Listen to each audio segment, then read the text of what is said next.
Alhamdulillahi nahmaduhu wa nasta'inuhu wa nastaghfiruhu wa na'udzu billahi min shururi anfusina wa min sayyiati a'malina.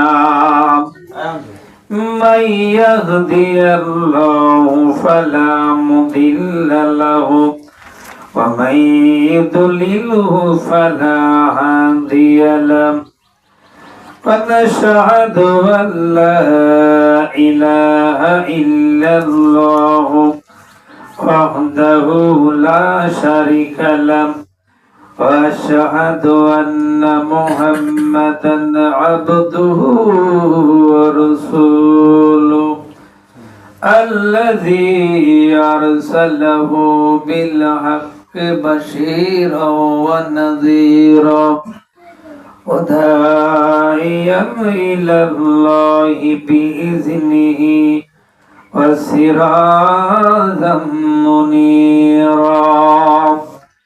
فقد قال الله تعالى في كلامه المجيد والفرقانه الحميد: أعوذ بالله من الشيطان الرجيم. بسم الله الرحمن الرحيم. إن الذين كذبوا بآياتنا واستكبروا عنها لا تفتح لهم أبواب السماء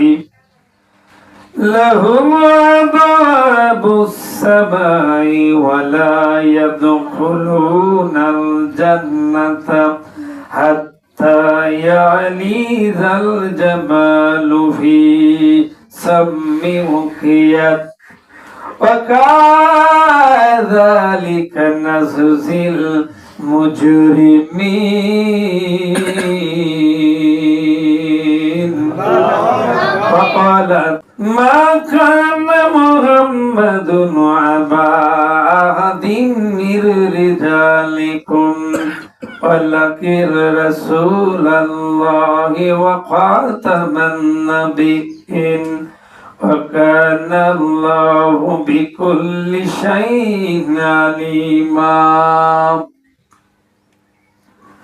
إن الله وملائكته يصلون على النبي يا أيها الذين آمنوا صلوا عليه وسلموا تسليما. اللهم صل على سيدنا مولانا محمد وعلى آل سيدنا مولانا محمد. সাগরে রইল নাম পানি মিষ্টি করিয়া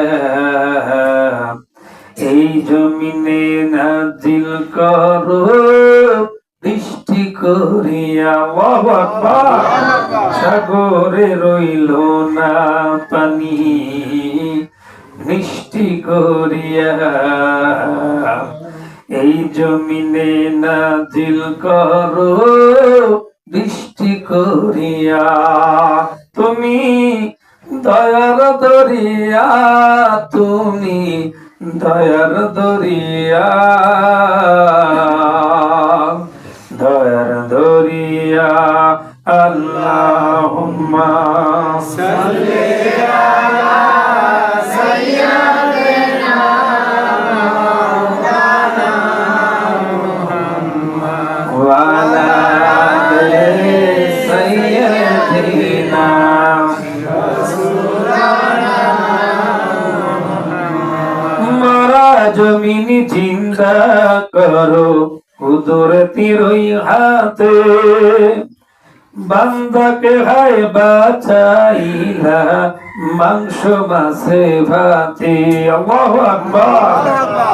মরা জমিন জিন্দা করো কুদরতি ওই হাতে, বান্দাকে হায় বাঁচাইলা মাংস মাছে ভাতে। শেষ হবে না তোমার গুণগান, তের শেষ হবে না সারা জীবন, শুকরিয়া করিয়া দয়ার দরিয়া তুমি, দয়ার দরিয়া। আল্লাহুম্মা সাল্লি আলা সাইয়্যিদিনা মাওলানা মুহাম্মদ ওয়া আলা আলি সাইয়্যিদিনা রাসূলুল্লাহ মুহাম্মদ। খুশি থাকার জন্য দিলে রজনী রমণী, পিতা মাতা সন্তান স্নেহ সাধের ধরণী। আল্লাহু আকবার। খুশি থাকার জন্য দিলে রজনী রমণী, পিতা মাতা সন্তান স্নেহ সাধের ধরণী। শেষ হবে না তোমার গুণগান গাহিয়া গাহিয়া, দয়ার দরিয়া তুমি, দয়ার দরিয়া। আল্লাহুম্মা সাল্লি আলা সাইয়্যিদিনা মাওলানা মুহাম্মদ ওয়া আলা আলি সাইয়্যিদিনা রাসূলুল্লাহ মুহাম্মদ। মুহতারাম হাজিরিন, সপ্তাহ শেষে আবার সেই গরিবের হাতের দিন, পবিত্র শুক্রবার। আল্লাহ রাব্বুল আলামিন আমাদেরকে বাছাই করে তার গোলামির জন্য মসজিদে নিয়ে এসেছে, ঠিক না? সেই মহান রব্বুল আলামিনের শুকরিয়া গুজার করি, বলি আলহামদুলিল্লাহ। শত কোটি দরুদ এবং সালাম সেই নবী পাকের উপরে, তাকে সৃষ্টি না করলে ধরা কুল কায়নাত ওই চাঁদ সূর্য কিচ্ছু হতো না। সেই নবীর উপরে আমরা দরুদ পড়ি, বলি সাল্লাল্লাহু আলাইহি ওয়াসাল্লাম। আমার কলিজার বাবাজিরা, কলিজার ভাইয়েরা, আমরা মুসলমান। আমাদের পরিচয় কি? মুসলমান। সবার আগে আমাদের পরিচয় আমরা মুসলমান, তারপরে অন্য কিছু। আমরা মুসলমান। আমাদের কলিজা আল্লাহর নবী, আমাদের কলিজা কি? রাসূলুল্লাহ। আমাদের কলিজা কোরআন, আমাদের কলিজা আল্লাহ। একটা কথা মনে রাখবেন, আপনি এমন কোন কাজ করবেন না যে কাজ আমার রাসূল অসন্তুষ্ট হয়, অসন্তুষ্ট হয়। কিয়ামতের দিন কাউসারের পানি নিয়ে রাসূল কখনোই তাদের কাছে যাবে না, নাউজুবিল্লাহ বলি। যদি রাসূলের অবজ্ঞা করা হয়, খুব ভেবে চিন্তে কাজ করা উচিত আমাদের। আমাদের 92% মুসলমানের দেশ বাংলাদেশ। এখানে কথা হবে আল্লাহ আর আল্লাহর রাসূলের, এর বাইরে কোনো কথা হবে না, হতে দেওয়া চলবে না। আল্লাহ রাব্বুল আলামিন বলতেছেন, ইন্নাল্লাযীনা কাযযাবু বিআয়াতিনা ওয়াস্তাকবারু আনহা লা তুফাত্তাহু লাহুম আবওয়াবুস সামাই ওয়া লা ইয়াদখুলুনাল জান্নাতা হাত্তা ইয়ালিযাল জামালু ফি সাম্মিল খিয়াত ওয়া কাযালিকা নাজজিল মুজরিমিন। যারা আমার আয়াতকে অস্বীকার করবে, ব্যাখ্যাটা ভালো করে শুনেন, যারা আমার আয়াতকে অস্বীকার করবে তার মানে যারা আমার মসজিদের সঙ্গে দুর্ব্যবহার করবে, কেউ করেন আমার আয়াতকে অস্বীকার করবে, আমার মসজিদের সঙ্গে বিরোধিতা করবে, আমার আলেমদের সঙ্গে বিরোধিতা করবে, আমার নবীওয়ালা কাজের বিরোধিতা করবে, শুধু তাই নয় আমার পয়গম্বরদের বিরোধিতা করতেছে। আয়াত অমান্য করা মানেই তো বিরোধিতা করা, বুঝতেছেন না? এদের জন্য আকাশের দরজা খোলা হবে না। শুধু তাই নয় ততক্ষণ পর্যন্ত এরা জান্নাতে যেতে পারবে না যতক্ষণ না পর্যন্ত একটা উট, ছোট্ট একটা সূচের ছিদ্র দ্বারা প্রবেশ করানো যায় না, ঠিক তেমনি এরা জান্নাতে যেতে পারবে না। ঠিক, কত বড় কথা! উপমাটা কি বুঝতেছে? একটা ছোট্ট সূচের ছিদ্র দিয়া যেমন উটকে প্রবেশ করানো যায় না, ঠিক তেমন ওদেরকেও জান্নাতে প্রবেশ করতে দেওয়া হবে না যারা আমার আয়াতগুলো অস্বীকার করতেছে, আমার নবীওয়ালা কাজের বিরোধিতা করতেছে। এই মসজিদটা কার বলেন তো? কার গোলামি হয় এখানে? ঘরটা কার? আল্লাহর গোলামি। এর বিরোধিতা যারা করবে তারা আয়াতের সঙ্গে জড়িত, আলেমদের সঙ্গে বিরোধিতা যারা করবে তারা আয়াতের সাথে জড়িত, নবীওয়ালা সমস্ত কাজের বিরোধিতা যারা করবে তারা হলো এই আয়াতের সঙ্গে জড়িত। ওদের জন্য আকাশের দরজা খোলা হবে না, জান্নাত ততক্ষণ পর্যন্ত নসিব হবে না যতক্ষণ না পর্যন্ত ওই সূচের ছিদ্র দ্বারা বিশাল একটা উট প্রবেশ করানো যায় না। ব্যাখ্যা আল্লাহ নিজে উদাহরণ দিচ্ছে, দেখ এই অবস্থা হবে। এরপরে আমার আল্লাহ বলছেন তোমরা বিরোধিতা করতে থাকো, আর দেখো আমি কি বলি, ইন্না নাহনু নাযালনা যিকরা ওয়া ইন্না লাহু লাহাফিজুন। আল্লাহু আকবার। এই কোরআন জিকির আমি নাযিল করেছি, এই কোরআন জিকির আমি আল্লাহ আসমান থেকে নাযিল করেছি, এটার সংরক্ষণের দায়িত্ব আমি আল্লাহ নিজে নিয়েছি। সুবহানাল্লাহ। ওরা চায়, এটা আয়াতেছেন নবীকে বলতেছেন সান্ত্বনা দিতে গিয়ে, ইউরিদুনা লিইউতফিউ নূরাল্লাহি বিআফওয়াহিহিম ওয়াল্লাহু মুতিম্মু নূরিহি ওয়ালাউ কারিহাল কাফিরুন। নবী হয়ে ওরা চায় মুখের ফু দিয়ে আমার ইসলামের বাতিকে নিভিয়ে দেবে। এটা কার বাতি বলেন তো? ইসলামের বাতি। এই বাতিকে নিভিয়ে দেওয়ার জন্য অনেকেই ঘুরতেছে না? ঘুরতেছে। কিন্তু আমার আল্লাহ বলছেন নবী হে, ইসলামের এই বাতিকে যারা নিভিয়ে দেওয়ার জন্য মুখের ফু দিয়া চেষ্টা করতেছে, আর আমি আল্লাহ চাই আমার এই বাতি, আমার এই ভাষণ, আমার এই কোরআন, আমার এই জিকির সারা বিশ্ব জুড়ে প্রচারিত হোক। কারটা থাকবে বলেন? আল্লাহটা না বান্দারটা? আল্লাহটা। ওরা চাই মুখের ফু দিয়া আমার দিনের বাতিকে নিভিয়ে দেবে, আর আমি আল্লাহ চাই ওয়ারাফা'না লাকা যিকরা। আল্লাহু আকবার। নবী হে, আপনার প্রশংসা তো হবে সারা বিশ্ব জুড়ে। আপনার প্রশংসা কত দূর হবে? বিশ্ব জুড়ে। তোমরা কোরআনের বিরোধিতা করো, কিচ্ছু লাভ নাই, কিন্তু কোরআনকে সমুন্নত রাখবেন কে? আল্লাহ। আল্লাহ সাথে জাকা রহা है अज़ल से कायम रोज़, साथे जागा रहा है अज़ल से कायम रोज़, सरागे मुस्तफा भी से शरारे बुलो हबीब। नबी है ওরা চাই মুখের ফু দিয়া ইসলামের এই বিধিকে নিভাইয়া দেবে।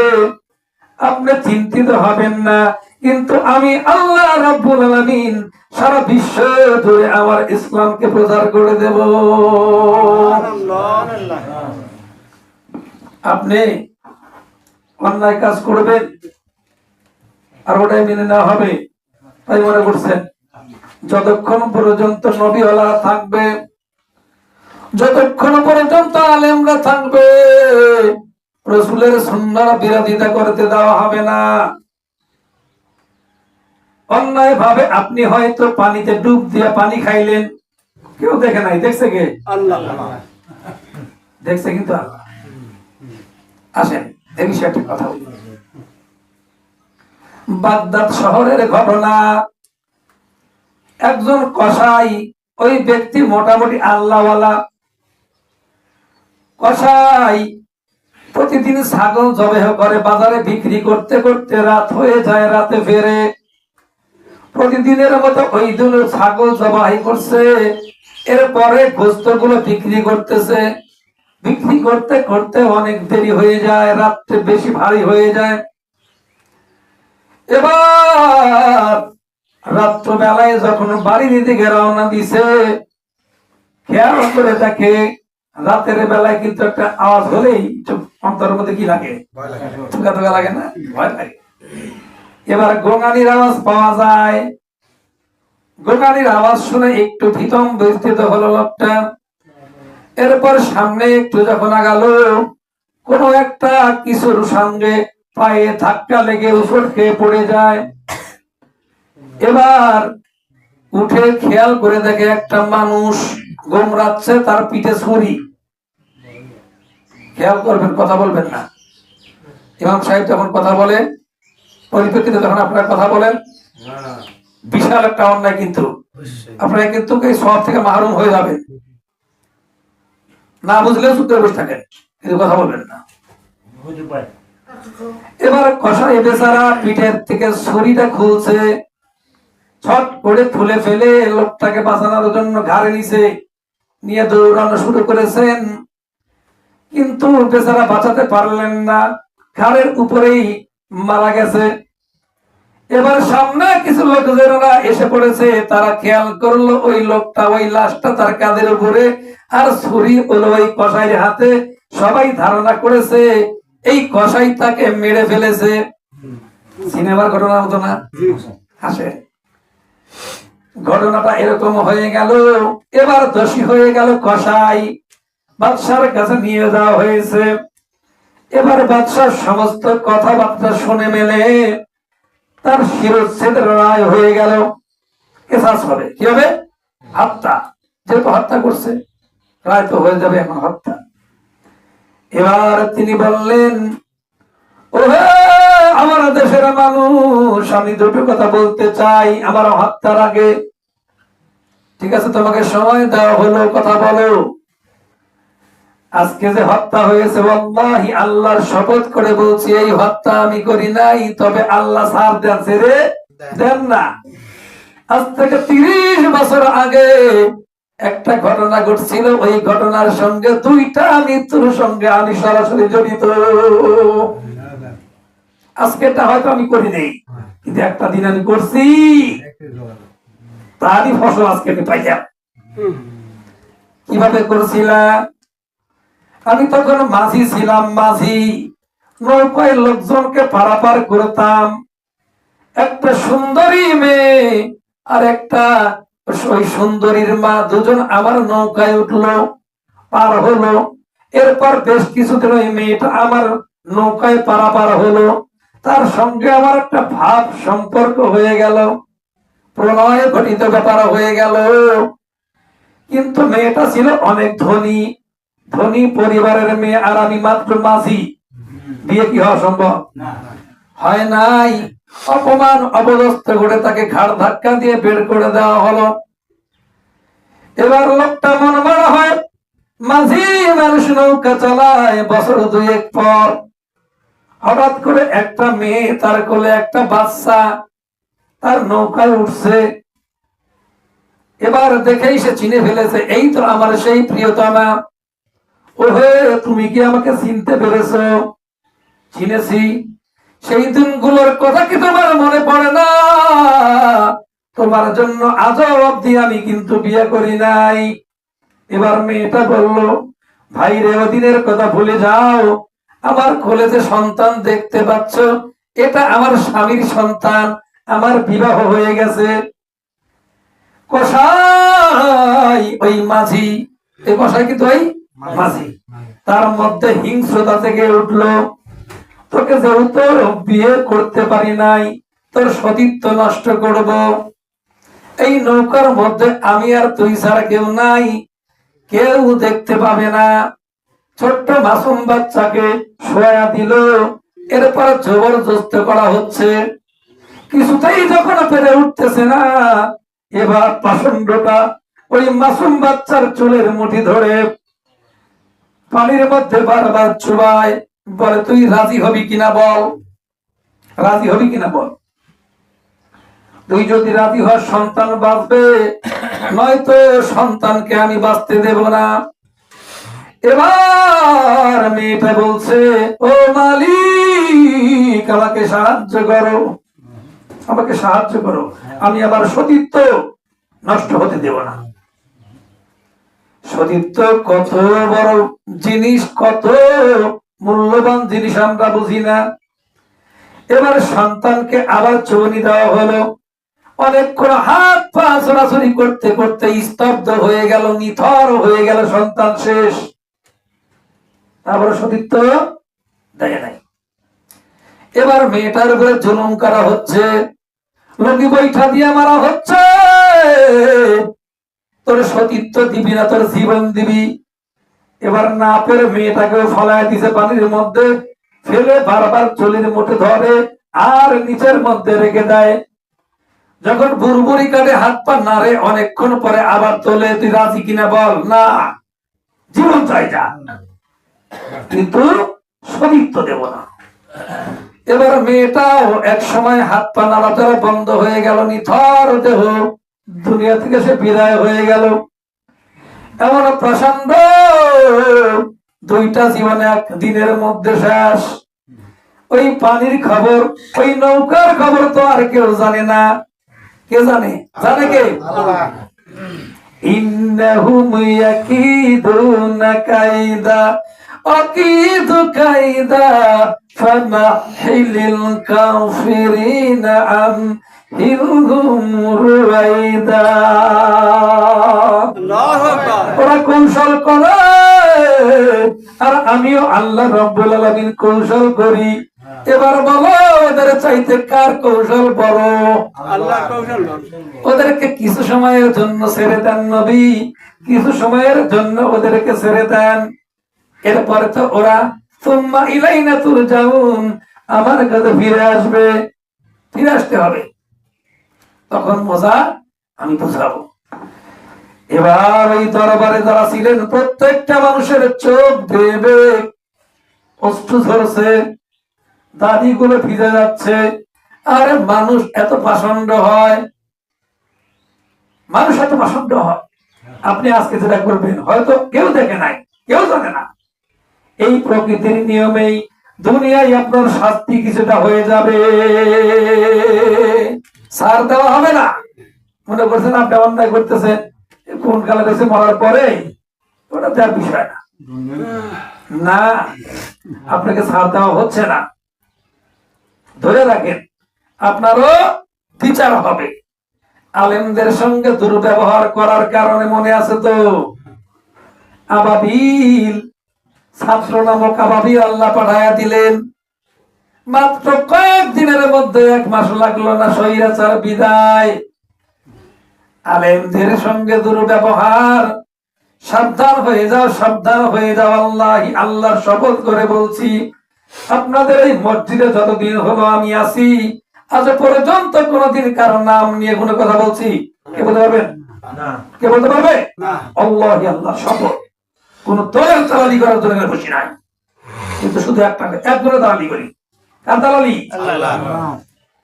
আল্লাহর রসুলের সুন্নাহর বিরোধী কোনো কাজ হতে দেওয়া যাবে না। আল্লাহর সঙ্গে কোনো তামাশা হতে দেওয়া যাবে না, আল্লাহর দলের সঙ্গে কোনো তামাশা হতে দেওয়া যাবে না। সোজা কথা, হিজবুল্লাহ, হিজবুশ শয়তান। আল্লাহ স্পষ্ট বলেছেন, হিজবুল্লাহ হলো আল্লাহর দল, আর হিজবুশ শয়তান হলো শয়তানের দল। দলই তো দুইটা।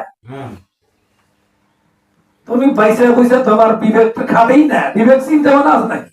আল্লাহ কি বলে, লাহুম কুলুবুন লা ইয়াফকাহুনা বিহা ওয়া লাহুম আয়ুনুন লা ইউবসিরুনা বিহা ওয়া লাহুম আযানুন লা ইয়াসমাউনা বিহা উলাইকা কাল আনআম। শুধু তাই নয়, বালহুম আদাল উলাইকা হুমুল গাফিলুন। আমি তাদেরকে চোখ দান করলাম, চোখ দিয়ে সব কিছু দেখতে পায়, কিন্তু আমারে দেখলো না। বুঝলেন একটু? আমি চোখ দিছিলাম, এরপর চোখ দিয়ে স্বার্থের যা যা দরকার সব দেখে, আমারে দেখতে পেল না। এরপর আমি ওদেরকে অন্তঃকরণ দিলাম, বিবেক বুদ্ধি। فألهمها فجورها وتقواها। রাস্তাও দিয়েছিলাম দুইটা, ওদেরকে বুদ্ধিমত্তা দুই প্রকার দিলাম, ভালো আর মন্দ। বাইসা বাইসা তুমি খারাপ দিকে গেলা কেন? শয়তান তো ডাকবেই, আয় আয়, তোরে এটা দেবো, ওটা দেবো, কলা দেবো, দুধ দেবো, শয়তান তো বলবেই। এলাম শেষ করি। এরপরে ওয়ালাহুম আযানুন লা ইয়াসমাউনা বিহা। কান দিয়েছিলাম শোনার জন্য, সবকিছুই শুনলো, কিন্তু আমার কথাগুলো শুনলো না, আমার বাণী শুনলো না, আমার বাণী শুনলো না। সবই শুনছে, আমার কথাগুলো শোনা না। সব ভাল লাগে, কোরআন ভাল লাগে না, নবীর সুন্নাত ভাল লাগে না। এগুলো বললে সমস্যা, দোষ, ঘাট। তাহলে কবরা কি বলতো? দেখি গীত গাবো এত বলেন? সাবধান হয়ে যাও, আল্লাহর নবীর কোরআন, আল্লাহর নবীর সুন্নাহ আর কোরআন, এই দুটার বিরোধিতা করলে তোর এপারেও ধ্বংস, এপারেও ধ্বংস। মান আরাদা আন যিকরি ফাইন্না লাহু মাঈশাতান দানকা।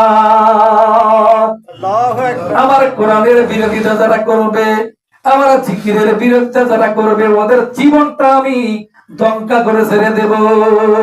ওই যে কষাইয়ের মতো, ও করবে গেছে ভালো কাম, অতীতের সেই খুনের বিচার হয়ে গেল, হয় নাই?